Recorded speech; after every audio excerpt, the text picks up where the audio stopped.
What's up, guys? Welcome to Vintage Genetics, where it is all about classic bodybuilding, of course. And today will be a back workout. It's actually been a while since I've shown you a workout video. I've been pretty busy prepping for the Olympia, of course. This is my dream come true, so I put a lot of energy in that.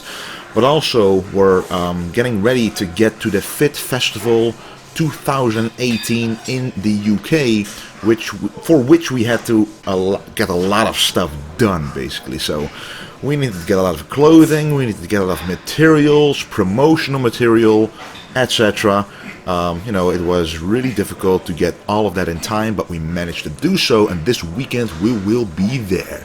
So check out fitfestival2018.com for information on the expo. It's kind of like the FIBO or the Body Power, but a bit different because it's combined with a music festival, like with a DJ and stuff. I've never been there, but it's going to be awesome regardless, I'm sure of it. Anyway, let's get back to the workout. So we start out with a rowing exercise, and this workout will be tailored to working the back thickness, by the way. So a lot of rowing. Remember, pull downs are for mostly width, and rowing are for mostly back thickness. And I want to work on the thickness. I have plenty of width, but on stage at the Olympia, you simply need more 3D effect on the back. So that's what I'm working on. So I'm actually starting out with 5 sets of seated rows. I haven't taken the narrowest grip, not the smallest grip, but actually a medium grip, because it allows me to actually pull my elbows further back besides my side.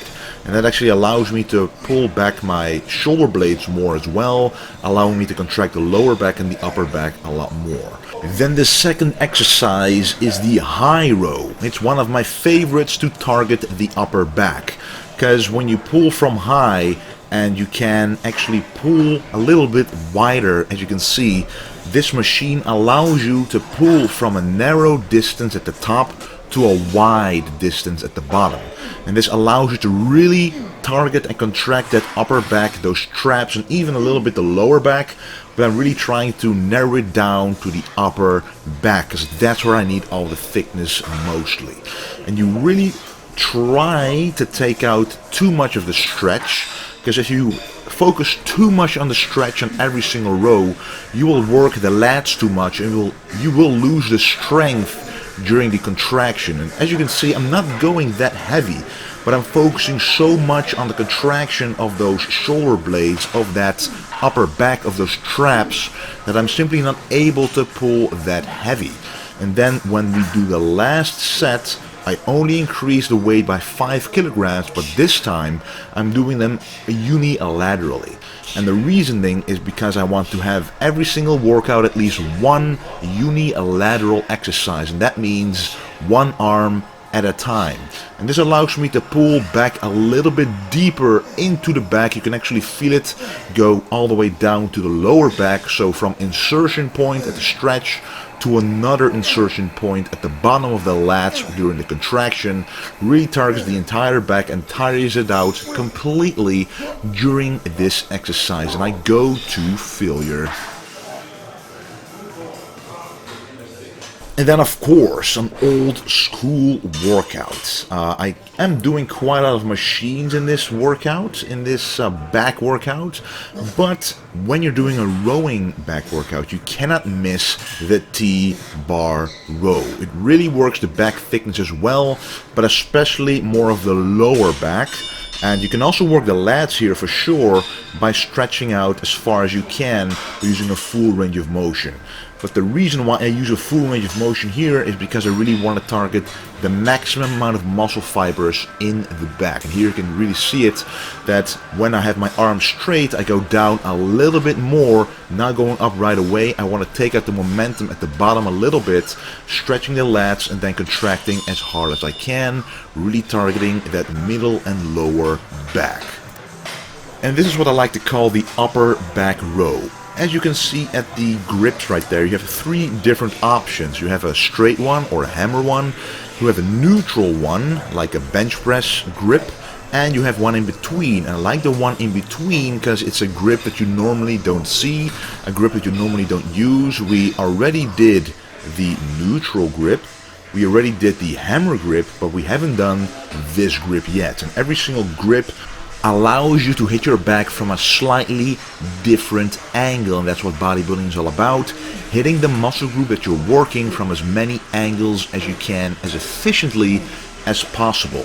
Now for the back, I like to do a little more volume compared to chest, for example, because it simply is a bigger muscle group. For the chest, there's only 2 muscles at the front of your body, constrained to the upper portion of the front of your body, and that's a lot smaller than the entirety of the back of your upper body. It's literally a lot bigger than the chest. So why do the exact same effort for a muscle group like that, especially when it's more of a weakness? For example, for me, the chest is a strength, but the back is a weakness. And this is, by the way, the last exercise for back. 1 pull down just to finish off the back, hitting it from yet again a different angle, of course, mostly for the width, but also the thickness is involved there, especially because I already tired out those muscles. I really want to finish them off with an exercise like that.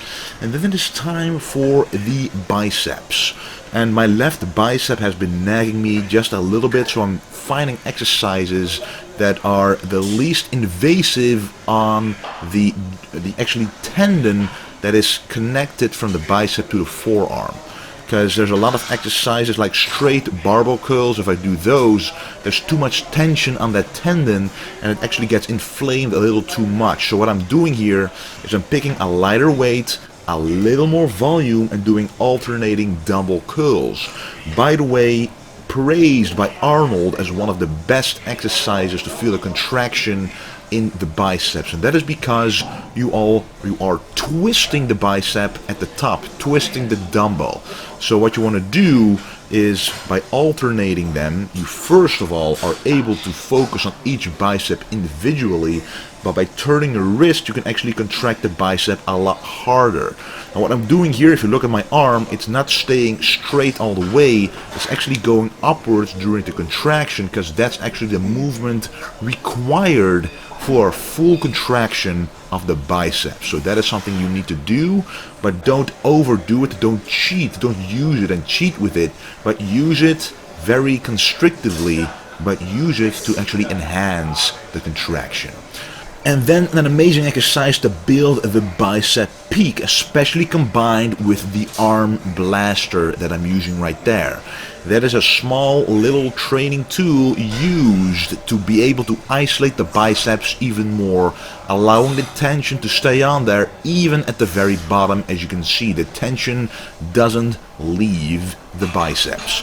But anyway, the close grip easy bar curl, the close grip, make sure that you hit the outside of the biceps more. So if you have a weak back double bicep, for example, and you train like this consistently, you will improve the bicep peak on the back double bicep, but you will increase the bicep peak regardless, because if this outside of your bicep outgrows or becomes bigger than the inside, what happens? You create a bicep peak. So definitely try out those old school techniques to build world-class biceps. And then, because I want to work on the top of my forearms a little bit, because the biceps, you know, the upper arms and the shoulders are basically overpowering the forearms now a little bit, I want to work in them separately by doing reverse easy bar curls, just like this. Doing drop sets until really filling them up with blood. No need to do a lot of work with them, because if you have a lot of muscle ache and soreness in the forearms, it impacts the rest of every work that you do if you have a muscle ache and you need to use those forearms to grab the weights. So that's not something you want to do.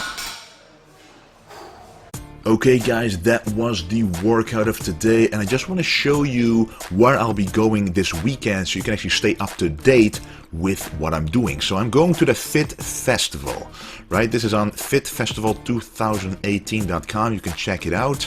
The festival, what is it? Well, let's check out what seminars will be given actually, because I will be giving a seminar on Saturday. And you can read right here, if you go on the website, you can read what it's all about. But of course, it will be about classic bodybuilding. It will be about nutrition, about supplements, and you will be able to answer and ask any questions you want during the seminar.